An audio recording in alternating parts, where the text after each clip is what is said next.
আপনি যদি প্রেগনেন্ট হয়ে থাকেন তবে কিছু কিছু ব্যাপারে আপনাকে খুব সতর্ক থাকতে হবে। যার মধ্যে একটি প্রধান ব্যাপার হচ্ছে আপনার খাদ্য। আপনি যা খাচ্ছেন তার সরাসরি প্রভাব আপনার বাচ্চার ওপরে পড়ে। তাই গর্ভাবস্থায় কি খাবেন, কি খাবেন না, খাবার কেমন হওয়া উচিত, কোন খাবারের সাথে কোন খাবার খাওয়া যাবে না তা অবশ্যই জানতে হবে যদি আপনি একজন সুস্থ বাচ্চা আশা করে থাকেন। গর্ভাবস্থায় অনেকেই আম খাচ্ছেন কিংবা খাবেন, যেহেতু গরমের মৌসুমে সহজলভ্য একটি ফলের নাম পাকা আম। আর এই পাকা আম শরীরের পক্ষে বেশ উপকারীও বটে। তবে গর্ভবতীদের সচেতন হওয়া আজকেই জরুরি। এমন 5 ধরনের খাবার আছে যা আমের সাথে খাওয়া উচিত নয়, অথবা এটি আমের সাথে বিষক্রিয়া ঘটাতে পারে। আপনারা জানতে পারবেন আম খেলে কি হয়, ডায়াবেটিস থাকলে কিভাবে আম খাবেন, আর আমের সাথে কোন 5 ধরনের খাবারকে পরিহার করতে হবে। চ্যানেলে যদি নতুন হয়ে থাকেন চ্যানেলটি অবশ্যই সাবস্ক্রাইব করে দেবেন।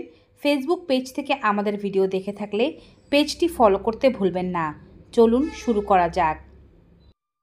গর্ভবতী মহিলাদের বিভিন্ন পুষ্টি ও ভিটামিনের চাহিদা পূরণ করার অন্যতম একটি উৎস হচ্ছে ফল। সব ধরনের ফল আপনার জন্য উপকারী না হলেও আম আপনার জন্য বেশ উপকারী মনে করা হয়ে থাকে। আম আমাদের দেশীয় বাজারের সহজলভ্য একটি ফল, আর আপনাকে বলা হয়ে থাকে সিজনাল ফ্রুটগুলো খেতে। তাই আপনি যদি গর্ভাবস্থায় আম খান বেশ কিছু উপকারিতা পাবেন। গর্ভবতী মহিলারা পাকা আম খেতে পারলে এতে করে তাদের বদহজম বা কনস্টিপেশনের সমস্যা থাকলে বা মল কষা হয়ে থাকলে সেই সমস্যা খুব দ্রুত দূর হয়ে যায়। গর্ভাবস্থায় বিভিন্ন ধরনের ওষুধ খাওয়ার কারণে বা হরমোনাল ইমব্যালেন্সের কারণে কনস্টিপেশন হওয়াটা খুব স্বাভাবিক রোগ। আমের মধ্যে ডায়েটারি ফাইবার রয়েছে প্রচুর পরিমাণে, তাই আম খান, এটি আপনার পেটকে নরম রাখতে সাহায্য করবে। আবার গর্ভবতী মহিলারা যদি আম খেতে পারেন এতে করে তাদের চুল ও ত্বক সুন্দর হবে, বাচ্চার চুল ও ত্বকও সুন্দর হবে। ফোলেট বা ফলিক অ্যাসিডের চাহিদা পূরণ হবে।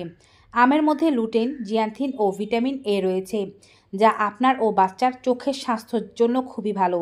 তাই বাচ্চার রেটিনা গঠন থেকে শুরু করে বাচ্চার চোখের গঠনের কাজ এখন থেকেই সম্পন্ন করতে চাইলে আপনাকে ভিটামিন এ যুক্ত খাবারের মধ্যে আম রাখতে হবে। আম খাওয়ার মাধ্যমে আপনার শরীর বেশ ঠান্ডা থাকে এবং এনার্জি পায়। আমের মধ্যে প্রচুর পরিমাণে এনার্জি রয়েছে, তাই কখনো যদি আপনি ক্লান্তি, দুর্বলতা, অবসাদগ্রস্ততা এই জাতীয় সমস্যা অনুভব করে থাকেন, আম খেলে দেখবেন চটজলদি আপনার মন ভালো হয়ে যাচ্ছে। গর্ভাবস্থায় ঘুম ভালো না হওয়া অন্যতম একটি সমস্যা গর্ভবতী মহিলাদের জন্য। গর্ভবতী মহিলারা যদি আম খেতে পারেন, আমের মধ্যে থাকা বিভিন্ন পুষ্টিকর উপাদান আপনার ঘুম হতে সাহায্য করবে। আমের পটাশিয়াম ও ম্যাগনেসিয়াম ভালো ঘুমের জন্য গুরুত্বপূর্ণ ভূমিকা রাখে। এছাড়াও আম খাওয়ার মাধ্যমে উচ্চ রক্তচাপ নিয়ন্ত্রণে থাকে। মনে রাখবেন, আমের মধ্যে সোডিয়াম নেই, আমের পটাশিয়াম এবং ম্যাগনেসিয়াম উচ্চ রক্তচাপ নিয়ন্ত্রণে গুরুত্বপূর্ণ ভূমিকা পালন করে। তবে যদি আপনার ডায়াবেটিস থেকে থাকে সেক্ষেত্রে আম খাওয়ার ব্যাপারে সতর্ক হতে হবে। কতটুকু পরিমাণে আম খাবেন তার ডক্টরের কাছে জেনে নেওয়া ভালো। দিনে যদি অন্য চিনি মিষ্টি জাতীয় খাবার না খান বা অন্য কোনো চিনি জাতীয় ফল না খান, সেক্ষেত্রে আপনি হাফ কাপ পরিমাণে আম খেতে পারেন। কিন্তু আনকন্ট্রোলড ডায়াবেটিস থাকলে সেক্ষেত্রে আপনাকে এই হাফ কাপ আমও পরিহার করতে হবে। অন্যান্য সুস্থ গর্ভবতী নারীরা দিনে 1 থেকে 1.5 কাপ পরিমাণ বা সর্বোচ্চ 2 কাপ পরিমাণ আমও খেতে পারেন, তাতে কোনো সমস্যা নেই। তবে আম যদি নিজের গাছের পাকা আম খেতে পারেন সবচেয়ে ভালো হয়। বাজার থেকে কেনা আম অনেক সময় কার্বাইড দিয়ে পাকানো হয়, যা শরীরের পক্ষে ভালো নয় ও গর্ভের বাচ্চার জন্য ক্ষতিকারক হতে পারে। গর্ভবতীরা আম খাওয়ার আগে অবশ্যই আম ভালোভাবে ধুয়ে নেবেন। কুসুম গরম জলের মধ্যে লবণ দিয়ে আম আধা ঘন্টা ভিজিয়ে রেখে তারপরে আম খাবেন। খোসা সমেত আম খাবেন না।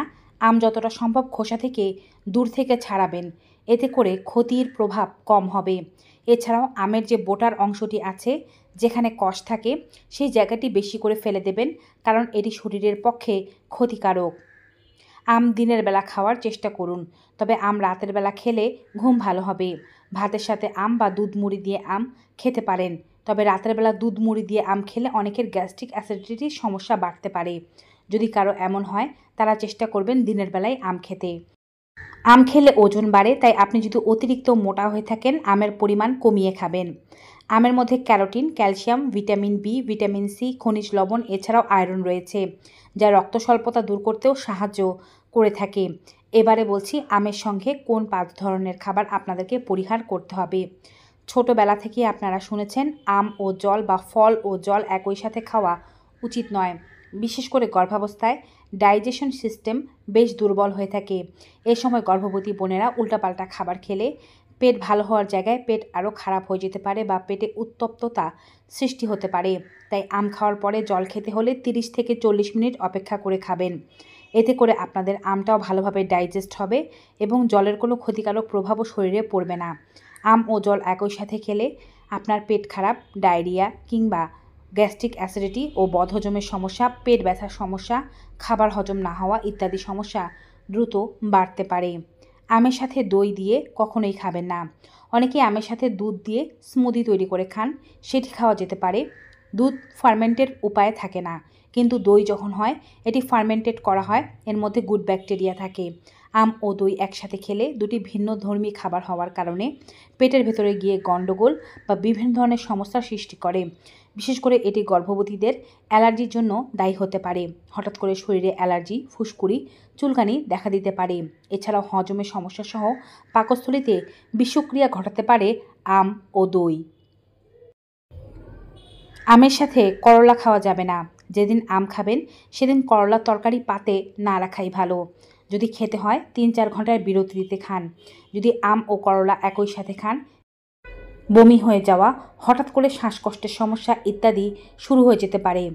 এছাড়াও আমকে অতিরিক্ত ঝাল মশলা বা তেল মশলা দিয়ে খাওয়া উচিত নয়। আমকে বেশি পরিমাণে মাখা করে খেলে বা ঝাল ও মশলা দিয়ে খেলে হজমের সমস্যা হওয়া খুবই স্বাভাবিক। এছাড়াও এটি হার্টে বিরূপ প্রতিক্রিয়া ফেলতে পারে। বদহজম থেকে শুরু করে মারাত্মক রকমের অ্যালার্জির সৃষ্টি করতে পারে গর্ভবতী বোনেদের মাঝে।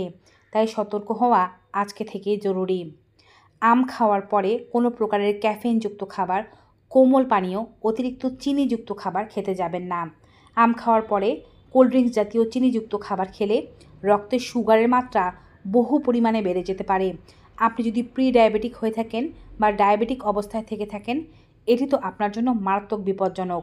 আর যদি আপনি প্রি ডায়াবেটিক নাও হয়ে থাকেন, তারপরেও এটি আপনার ব্লাড সুগারের মাত্রা হু হু করে হঠাৎ করেই বাড়িয়ে দিতে পারে, যা বাচ্চার জন্য খুবই ক্ষতিকারক হতে পারে। তাই আম খাওয়ার পর চা, কফি, চকোলেট, ক্যাফেইনযুক্ত খাবার কিংবা কোমল পানীয় এগুলো একেবারেই পরিহার করতে হবে। এছাড়া অন্যান্য উপায়ে আম খেলে কিংবা আপনি যদি পাকা আমকে সঠিক মাত্রায় খান, কখনোই আপনার দেহে কোনো ক্ষতি হবে না। ভিউয়ার্স, আজকের এই ভিডিওটি আপনাদের কাছে কেমন লেগেছে কমেন্ট বক্সে জানাতে ভুলবেন না। ভিডিওটি ভালো উপকারী মনে হয়ে থাকলে সকল গর্ভবতী বোনেদের মাঝে বেশি বেশি করে শেয়ার করে দিন। বিদায় নিচ্ছি, সবাই ভালো থাকুন, সুস্থ থাকুন। Good bye and take care.